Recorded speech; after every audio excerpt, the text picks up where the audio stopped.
For those of us who are in the real estate industry, we are certainly going through tough times.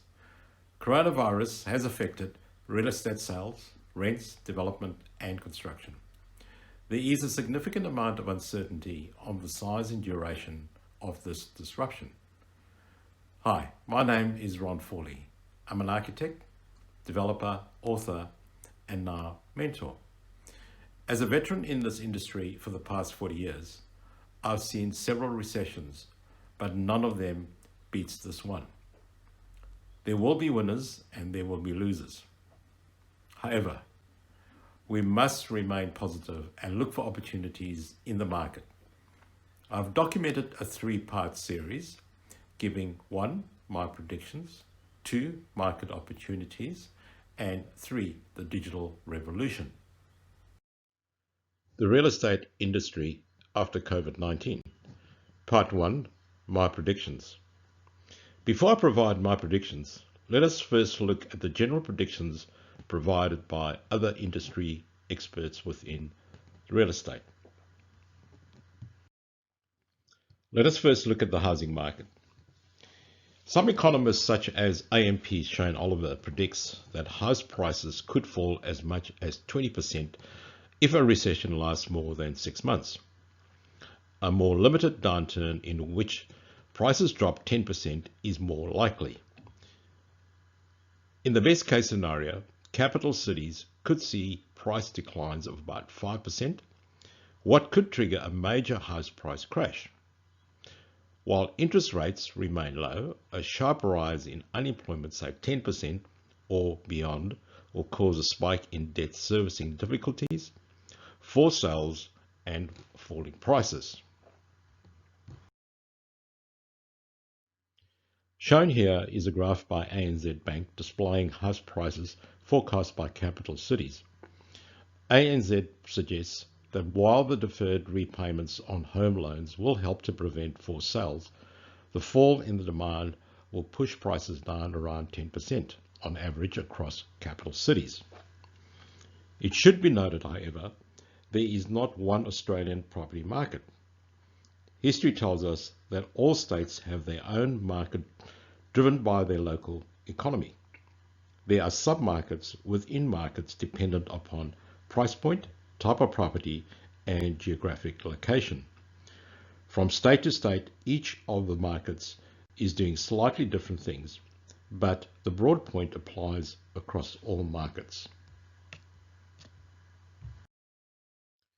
So let us look at the residential markets that will be affected. High-rise apartments. High-rise apartments means higher density and more occupants and more social contact. So health safety buyers will avoid them. Off-plan apartment sales. With physical stock becoming more available due to defaults, buyers will prefer to move in earlier rather than wait for a project to be completed. Blue-collar areas and new housing estates. Young families are likely to have overextended themselves financially, and there will be many more people that will be out of work for a while. Suburbs with high levels of rental housing. The suburbs that are seeing the biggest jumps in rental listings are those that have a lot of remarkably similar homes for rent. High-end properties. Another market that will be affected will be the more expensive properties, as owners are forced to sell as they've been affected by the stock market crash. The question that arises, what will the housing markets affect the normal conditions? It'll depend upon how soon our economy turns for the better, the level of unemployment reached, and importantly, the level of consumer confidence coming out of our recession. Most economists see a rebound by mid-2021, but in the short term, it will hurt. The commercial market. In the event of a full-blown outbreak, commercial real estate will be hit hard as well. Production and economic activity will slow because people will likely stay indoors. Lowering consumer spending would increase, and production and development would decline. Further, many more workers in the commercial area would lose their jobs, especially casual workers in the hospitality and retail sector. Office buildings. The virus has forced office workers to work remotely, potentially changing the role of the office, and the future office buildings will look different. It will cause a severe downturn for commercial real estate as companies drastically cut the size of their workspaces. It will also lead to an exodus of white-collar workers from big cities. Landlords are looking at a range of technologies that improve social distancing and public health.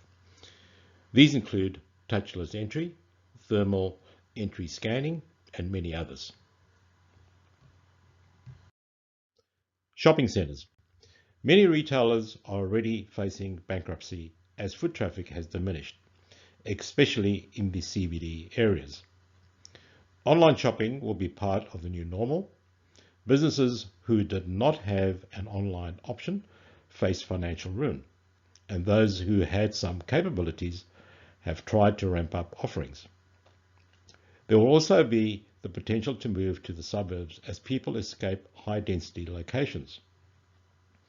With retail stores, landlords will have to consider repurposing their assets. Given their central location, these spaces could function as e-commerce distribution centres.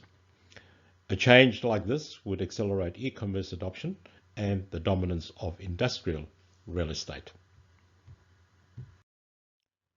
Industrial buildings.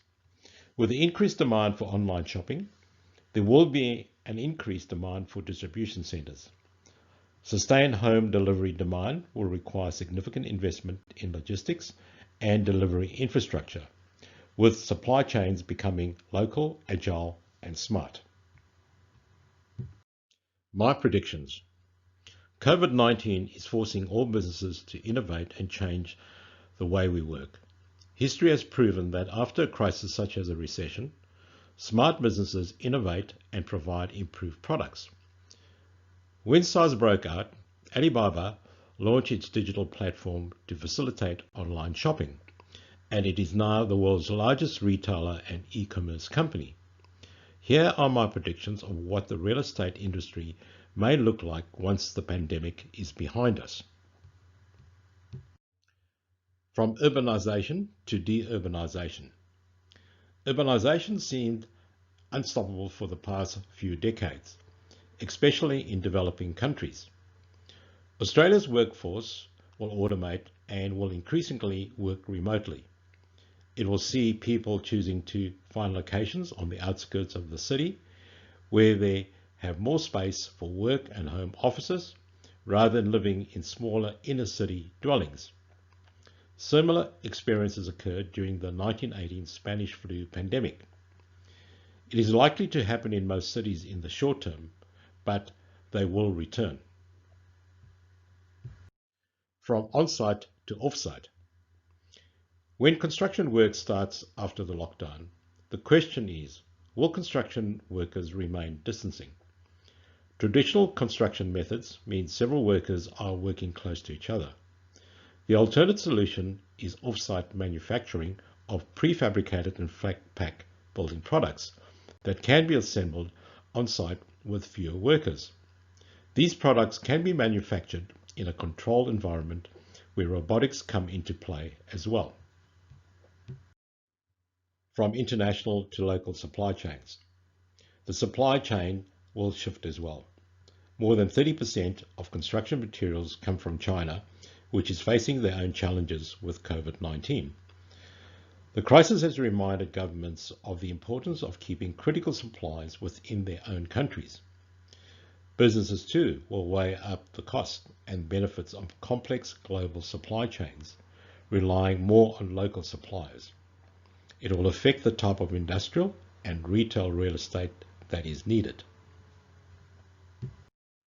From apartments to townhouses. For those who choose to work in closer to the CBD with better amenities, have a choice of a large apartment or a townhouse.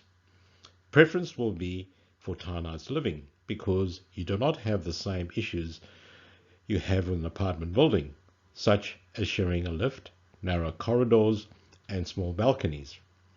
On the other hand, townhouses offer better opportunities, such as better distancing, a home office, and access to a private garden.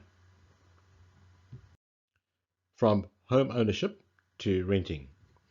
With over 1 million people losing their jobs, there will be a growing demand for affordable rent. While government has introduced a 6-month moratorium on tenants being evicted for failing to pay rent, the question is what happens when this moratorium runs out? Furthermore, with lower household income in the foreseeable future, there will be a high demand for rental properties.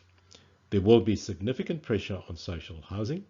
However, developers who have adopted a build-to-rent model will help to ease part of this crisis.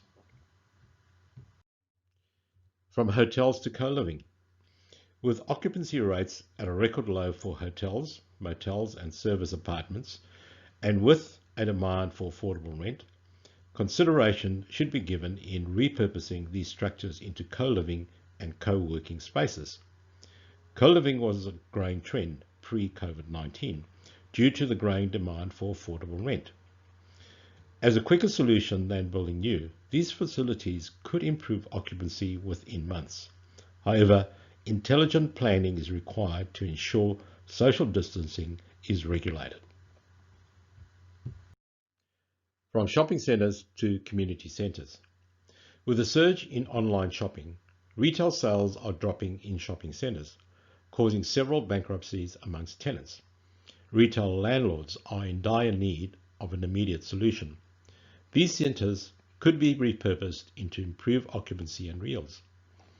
Spaces can be converted immediately into several community facilities. These could include childcare centres, education and training centres, medical centres, and so on. From internet to PropTech.